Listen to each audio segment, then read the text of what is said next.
नमस्कार, आपका स्वागत है। मैं N Rajendra Singh, assistant professor,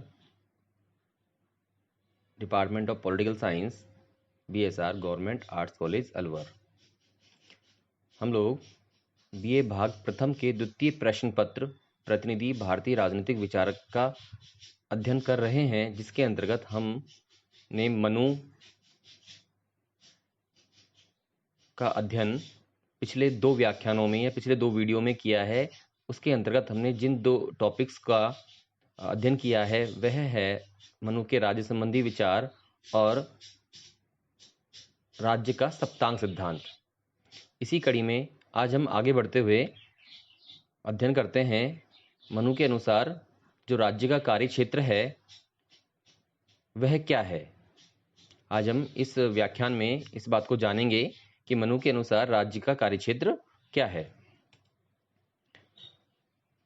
Manu ने राज्य के कार्यक्षेत्र का व्यवस्थित रूप से विवेचन किया है। जो राज्य का कार्यक्षेत्र है उसका मनु ने व्यवस्थित विवेचन किया है अपनी रचना मनुस्मृति के अंतर्गत। मनु ने प्रजारक्षण, प्रजारंजन एवं धर्म के अनुसार सामाजिक व्यवस्था के निर्वाह को राज्य का प्रमुख दायित्व माना है। तो हम संक्षेप में कहें कि राज्य के कार्यक्षेत्र में क्या शामिल है, तो मनु कहते हैं कि प्रजा रक्षण, प्रजा की रक्षा, प्रजारंजन यानी प्रजा का कल्याण एवं धर्म के अनुसार सामाजिक व्यवस्था का निर्वाह करना राज्य का प्रमुख दायित्व माना गया है मनुस्मृति के अंतर्गत। प्रजारंजन की परिधि में मनु ने राज्य द्वारा संपन्न की जाने वाली विभिन्न कल्याणकारी गतिविधियों को सम्मिलित किया है। ठीक है, जो प्रजारंजन है उसके अंतर्गत मनु ने जो प्रजा के कल्याण के लिए विभिन्न गतिविधियां संपन्न की जाती हैं उनको शामिल किया है। हम देख लेते हैं कि राज्य के कार्य क्षेत्र के अंतर्गत कौन कौन सी बातें आती हैं, या हम कह सकते हैं कि राज्य के प्रमुख कार्य कौन कौन से हैं। तो राज्य का पहला कार्य है प्रजा रक्षण, अर्थात प्रजा की रक्षा करना। जैसा कि हमने प्रथम व्याख्यान में पढ़ा था कि प्रजा की रक्षा के लिए ही ईश्वर ने राजा या राज्य की सृष्टि की है या रचना की है। तो पहला सबसे प्रमुख कार्य हो गया प्रजा रक्षण या प्रजा की रक्षा। दूसरा है लोक कल्याण या प्रजा पालन। तीसरा अर्थव्यवस्था पर नियंत्रण। चौथा है सामाजिक व्यवस्था का निर्वाह या सामाजिक व्यवस्था का नियमन। पांचवा जो कार्य है न्याय की व्यवस्था करना या न्याय की स्थापना करना अपने राज्य के अंतर्गत। छठा है प्रशासनिक प्रणाली का निर्वाह। ठीक है, प्रशासनिक प्रणाली का निर्वाह करना। और सातवां है परराष्ट्र संबंधों का निर्वाह, यानी दूसरे राष्ट्रों के साथ जो किसी राज्य के संबंध होते हैं उन्हें हम कहते हैं परराष्ट्र संबंध या वैदेशिक संबंध। आइए हम एक एक करके इनका अध्ययन करते हैं। पहला जो राज्य का कार्य है वह है प्रजारक्षण। मनु के अनुसार राज्य का सबसे प्रमुख कार्य प्रजा की रक्षा करना है। मनुस्मृति के अनुसार प्रजा रक्षण यानी प्रजा की रक्षा ही राज्य की उत्पत्ति का आधार है। मनुस्मृति में प्रजा की रक्षा के कार्य को राज्य की उत्पत्ति का आधार माना गया है। प्रजा की रक्षा के लिए ईश्वर द्वारा राज्य की सृष्टि की गई है। जो प्रजा की रक्षा के लिए ईश्वर ने राज्य की सृष्टि की है। राजा को आंतरिक और बाह्य दोनों दृष्टियों से प्रजा की रक्षा करनी चाहिए। तो दो दृष्टियों से प्रजा रक्षा की बात करते हैं मनु, आंतरिक दृष्टि और बाह्य दृष्टि। अब देख लेते हैं कि आंतरिक दृष्टि और बाह्य दृष्टि से मनु का क्या तात्पर्य है। अब पहले बात करते हैं हम आंतरिक दृष्टि की। तो अपराधियों अर्थात जो आपराधिक प्रवृत्ति के लोग होते हैं और जो समाज कंटक होते हैं उनसे प्रजा की रक्षा करना। तो ये आंतरिक दृष्टि से प्रजा की रक्षा का मतलब हो गया कि जो समाज के अंतर्गत जो राज्य के अंतर्गत अपराधी होते हैं या जो समाज कंटक होते हैं उनसे प्रजा की रक्षा करना। और यह कार्य राजा को दंड शक्ति के माध्यम से करना चाहिए। अपनी दंड शक्ति के माध्यम से अपराधियों और समाज कंटकों पर नियंत्रण रखना चाहिए। दूसरा है बाह्य दृष्टि। बाह्य या बाहरी आक्रमणों से प्रजा की रक्षा करना। इस कार्य हेतु राजा को युद्ध की सलाह दी गई है। मनु राजा को अपने राज्य की रक्षा के लिए युद्ध की सलाह देते हैं, लेकिन मनु कहते हैं कि युद्ध तभी करना चाहिए जब उससे प्रजा को कम से कम नुकसान या हानि पहुंचे। ठीक है। मनुस्मृति में प्रजा के रक्षण को राजा के अस्तित्व की रक्षा हेतु अनिवार्य माना गया है। अगर राजा जो है या राज्य जो है प्रजा की रक्षा के कार्य को नहीं करेगा तो राजा का अस्तित्व या राज्य का अस्तित्व के लिए संकट उत्पन्न हो जाएगा, क्योंकि सर्व प्रमुख कार्य जो है राज्य का वह है प्रजा की रक्षा या प्रजा रक्षण। ठीक है, अब आगे चलते हैं हम। दूसरा कार्य जो राज्य का मनु ने बताया है वह है लोक कल्याण या प्रजापालन। मनुस्मृति में प्रजापालन को राज्य का महत्वपूर्ण दायित्व स्वीकार किया गया है। मनु ने प्रजा के लिए 4 पुरुषार्थ, आप लोगों ने सुना होगा पुरुषार्थ, 4 पुरुषार्थ हमारे धार्मिक साहित्य में माने गए हैं, धर्म, अर्थ, काम और मोक्ष। तो मनु ने प्रजा के लिए चारों पुरुषार्थों की स्थापना को राज्य का महत्वपूर्ण दायित्व माना है, ताकि प्रजा का भौतिक, नैतिक एवं आध्यात्मिक कल्याण का मार्ग प्रशस्त हो सके। देखो एक बात यहाँ पर क्लियर हो रही है, जो चारों पुरुषार्थ हैं वो का उद्देश्य क्या है? उनका है कि जो जनता है या प्रजा है उसका भौतिक, नैतिक एवं आध्यात्मिक कल्याण करना। तो मनु ने जो राजा का जो महत्वपूर्ण कार्य माना है, जो दायित्व माना है, वह प्रजा के लिए चारों पुरुषार्थों धर्म, अर्थ, काम और मोक्ष की स्थापना करना, ताकि प्रजा का भौतिक, नैतिक एवं आध्यात्मिक कल्याण सुनिश्चित हो सके।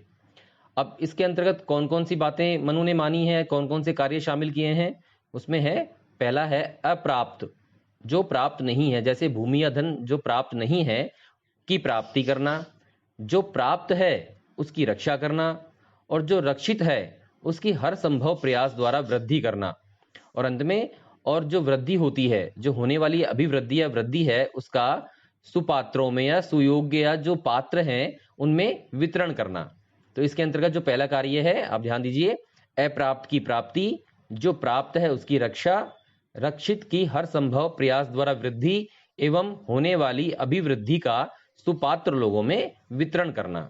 दूसरी बात शामिल है इसमें, प्रजा के सुख दुख की जानकारी प्राप्त करना, आवश्यक वस्तुओं की समय पर पूर्ति करना, विभिन्न वर्गों को आवश्यक और पात्रता के अनुसार अनुदान देना। यहाँ पर ध्यान देने योग्य बात यह है कि विशेषकर बौद्धिक कार्यों में संलग्न जो ब्राह्मण लोग हैं, हमारे 4 वर्णों में ब्राह्मण जो है को राजकीय अनुदान प्रदान करना राजा का प्रमुख या राज्य का प्रमुख कार्य माना गया है, ताकि वो अपने अध्ययन अध्यापन से संबंधित बौद्धिक कार्यों में बिना किसी परेशानी के संलग्न रह सकें। नेक्स्ट है धर्म पूर्वक प्रजा का निरंतर पालन करना, और छठा है समस्त विद्याओं, त्रयी, आन्वीक्षिकी, वार्ता और दंड नीति, 4 विद्याएं मानी गई है।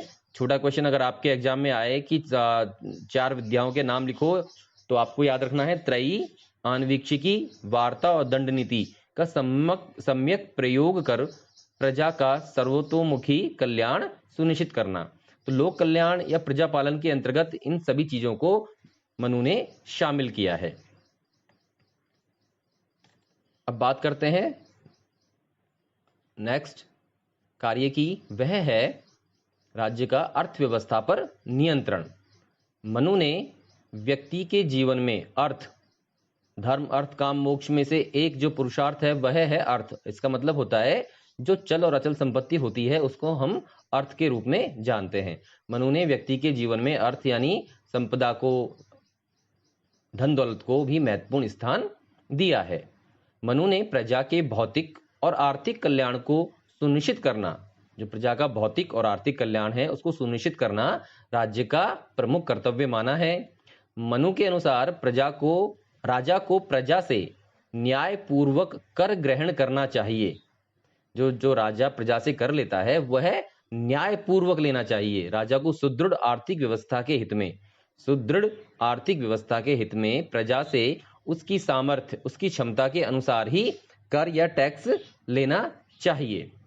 संपत्ति व समृद्धि के जो साधन होते हैं उनकी रक्षा करनी चाहिए, व्यापारियों के हितों की रक्षा करनी चाहिए, और व्यापारियों द्वारा प्रजा के प्रति जो आर्थिक अपराध किए जाते हैं उससे प्रजा की रक्षा करनी चाहिए। आर्थिक अपराध जैसे मिलावट करना, अधिक मूल्य लेना, कम तोलना आदि को आर्थिक अपराध की श्रेणी में माना गया है। तो ये अर्थव्यवस्था पर नियंत्रण से संबंधित तीसरा कार्य मनु ने राज्य का बताया है। चौथा राज्य का कार्य है सामाजिक व्यवस्था का निर्वाह करना व उसका नियमन करना। राज्य को सामाजिक व्यवस्था का निर्वाह व नियमन करना चाहिए ताकि समाज में प्रत्येक वर्ण, 4 वर्ण हैं आपको पता है, ब्राह्मण, क्षत्रिय, वैश्य और शूद्र के सदस्य द्वारा उसके निर्धारित कर्तव्यों की पालना सुनिश्चित हो सके। अगर राज्य जो है सामाजिक व्यवस्था का नियमन नहीं करेगा तो प्रत्येक वर्ण के जो निर्धारित कर्तव्य हैं उनकी अनुपालना सुनिश्चित नहीं होगी। तो राज्य को सामाजिक व्यवस्था का निर्वाह और नियमन करना चाहिए ताकि प्रत्येक वर्ण के सदस्य अपने निर्धारित कर्तव्यों की पालना कर सके। मनु ने राजा को दंड की बाध्यकारी शक्ति के माध्यम से समाज में समस्त व्यक्तियों को स्वधर्म यानी जो अपना कर्तव्य है उसके पालन हेतु बाध्य करना चाहिए कि अगर कोई वर्ण का सदस्य अपने कर्तव्यों का पालन नहीं करता है तो दंड की बाध्यकारी शक्ति के माध्यम से उसको यह कार्य करवाना चाहिए। राज्य को समस्त वर्णों तथा आश्रमों, वर्ण आपको मैंने बता दिया, ब्राह्मण, क्षत्रिय, वैश्य और शूद्र, इसी प्रकार 4 आश्रम हैं, ब्रह्मचर्य, गृहस्थ, वानप्रस्थ और संन्यास। तो राज्य को समस्त वर्णों तथा आश्रमों की रक्षा करनी चाहिए ताकि सामाजिक व्यवस्था का सुचारू रूप से निर्वहन हो सके। 5वां कार्य न्याय की व्यवस्था करना या न्याय की राज्य में स्थापना करना। मनु के अनुसार मात्स्य न्याय आप लोगों ने सुना होगा कि मात्स्य न्याय उस स्थिति को कहते हैं जिसमें समुद्र के अंतर्गत बड़ी मछली छोटी मछली को खा जाती है। उसी दृष्टांत का उदाहरण हम समाज में लिया गया है, उसे मात्स्य न्याय कहते हैं। जैसे समाज के अंतर्गत जो बलशाली या ताकतवर लोग होते हैं वे छोटे लोगों को प्रताड़ित करते हैं, उनका परेशान करते हैं, तो ऐसी एक स्थिति होती है, उसे मात्स्य न्याय कहा गया है। हम लोगों ने जब राज्य की स्थापना से संबंधित व्याख्यान दिया था या अध्ययन किया था उसमें ये बात आई थी कि जो शक्तिशाली लोग होते हैं वो कमजोर लोगों को परेशान करते हैं। वो स्थिति कब थी? राज्य की स्थापना से पूर्व की एक स्थिति थी। उस स्थिति को मनु ने या साहित्य में हमारे मात्स्य न्याय का नाम दिया गया है।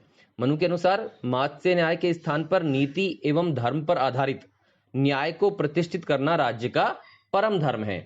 ठीक है, जो मात्स्य न्याय था, क्योंकि राज्य की स्थापना मात्स्य न्याय से मुक्ति दिलाने के लिए की गई थी, तो उसके स्थान पर नीति एवं धर्म पर आधारित न्याय किस पर आधारित होना चाहिए? नीति और धर्म पर को प्रतिष्ठित करना राज्य का परम धर्म है। राज्य शक्तिशाली लोगों से कमजोर लोगों की रक्षा करके उनमें सुरक्षा की भावना का संचार करता है। राज्य क्या कार्य करता है? जो शक्तिशाली लोग होते हैं उनसे कमजोर लोगों की रक्षा करता है ताकि उन लोगों में सुरक्षा की भावना का संचार हो सके। राज्य अपनी दंड शक्ति के प्रयोग द्वारा समस्त व्यक्तियों को उनके कर्तव्य पालन में संलग्न रखता है और उनके आचरण की मर्यादाओं के उल्लंघन को रोकता है। अगर वो अपने आचरण की मर्यादाओं के उल्लंघन करते हैं, जो समस्त वर्णों के सदस्य हैं वो अपने कर्तव्य पालन के लिए बाध्य हैं, उनको अपने कर्तव्य का पालन करना चाहिए। अगर वो अपने आचरण की मर्यादाओं का, अपने कर्तव्यों का पालन नहीं करते हैं, उल्लंघन करते हैं, तो वो दंड शक्ति के माध्यम से राज्य उनको रोकता है। दंड के भय से ही, जो दंड का डर है, इससे ही व्यक्ति न्याय और कर्तव्य का पालन करने के लिए बाध्य होते हैं। तो दंड ही वह शक्ति है या दंड ही वह तत्व है जो व्यक्ति को न्याय और कर्तव्य पालन के पथ पर अग्रसर करता है। राज्य आचरण के धर्म सम्मत मापदंडों के अनुपालन को सुनिश्चित करके समाज में न्याय को प्रतिष्ठित करता है। राज्य आचरण के जो धर्म सम्मत मापदंड हैं उनके अनुपालन को सुनिश्चित करके समाज में न्याय की स्थापना करता है, न्याय को प्रतिष्ठित करता है। यह है 5वां कार्य, न्याय की व्यवस्था या न्याय की स्थापना। 6ठा जो कार्य है वह है प्रशासनिक प्रणाली का निर्वाह करना। राज्य का जो सारा कार्य होता है वो प्रशासन के माध्यम से ही चलाया जाता है, तो प्रशासनिक व्यवस्था या प्रशासनिक प्रणाली का निर्वाह करना भी राज्य का एक महत्वपूर्ण कार्य मनु ने माना है। मनु ने राज्य के दायित्वों की पूर्ति के लिए एक सक्षम और संगठित प्रशासनिक व्यवस्था को अनिवार्य माना है। जो राज्य के दायित्व हैं ये तभी पूरे हो सकते हैं जब राज्य के अंतर्गत एक सक्षम, क्षमतावान और संगठित ऑर्गेनाइज्ड प्रशासनिक व्यवस्था हो। राजा को प्रशासन व्यवस्था और कर्मचारियों तथा अधिकारियों पर समुचित नियंत्रण रखना चाहिए। मनु कहते हैं कि प्रशासन कुशलता पूर्वक कार्य करे, इसके लिए आवश्यक है कि प्रशासनिक व्यवस्था और जो प्रशासन के कर्मचारी हैं, अधिकारी हैं, उन पर एक समुचित नियंत्रण रखा जाए, ताकि कर्मचारी प्रजा के प्रति जो अपने दायित्व हैं उनका निष्ठापूर्वक पालन कर सकें और करते रहें, और अपनी शक्तियों का दुरुपयोग कर प्रजा को प्रताड़ित नहीं करें। ठीक है, तो ये प्रशासनिक प्रणाली का निर्वाह छठा कार्य है राज्य का, जो राज्य के कार्य क्षेत्र में शामिल है। और सातवां और अंतिम है परराष्ट्र संबंधों का निर्वाह। ठीक है, परराष्ट्र यानी दूसरे राज्यों के साथ संबंध, या जिसे हम विदेश संबंध भी कहते हैं। राज्य को परराष्ट्र संबंधों का विवेक पूर्वक संचालन करना चाहिए। जो राज्य है उसको दूसरे राज्यों के साथ जो अपने संबंध बनाने होते हैं, निभाने होते हैं, संधि आदि करने होते हैं, उनको विवेक पूर्वक करना चाहिए। परराष्ट्र संबंधों के विवेकपूर्ण संचालन द्वारा ही प्रजा को बाहरी आक्रमणों से सुरक्षित रखा जा सकता है और अनावश्यक युद्धों से बचा जा सकता है। कितनी इंपॉर्टेंट बात है, आप देखिए कि अगर परराष्ट्र संबंधों का विवेकपूर्ण संचालन करेंगे तो उस राज्य के अन्य राज्यों के साथ मैत्रीपूर्ण संबंध स्थापित होंगे। जब राज्यों के आपस में मैत्रीपूर्ण संबंध होते हैं तो बाहरी आक्रमण का खतरा कम हो जाता है और जो अनावश्यक युद्ध होते हैं उनसे भी बचा जा सकता है और इस प्रकार प्रजा की रक्षा की जा सकती है। मनु ने परराष्ट्र संबंधों के संचालन के लिए एक सैद्धांतिक रूपरेखा प्रस्तुत की है कि परराष्ट्र संबंधों का संचालन किस प्रकार किया जाए। उन्होंने एक सैद्धांतिक रूपरेखा, एक सिद्धांत बताए हैं तथा शासक को इस संबंध में मंडल सिद्धांत, षड्गुण नीति तथा उपायों का विवेक सम्मत पालन करने के निर्देश दिए हैं। तो ये मंडल सिद्धांत, षड्गुण नीति और उपाय, ये जो मनु के परराष्ट्र संबंधी जो विचार है उसके अंतर्गत हम इनका अध्ययन करेंगे आने वाले व्याख्यान के अंतर्गत। अंत में संक्षेप में मनु ने राज्य को जनता के कल्याण के प्रति समर्पित बताकर राज्य के लोक कल्याणकारी स्वरूप को स्पष्ट किया है। तो मनु का राज्य कैसा है? लोक कल्याणकारी, क्योंकि जो राजा है वो जनता के कल्याण के प्रति समर्पित है। ठीक है, तो ऐसे जो जनता के कल्याण के कार्य किए जाते हैं जिस राज्य में, वो राज्य कैसा होता है? लोक कल्याणकारी। तो आज हमने अध्ययन किया राज्य के कार्य क्षेत्र के बारे में मनु के अनुसार।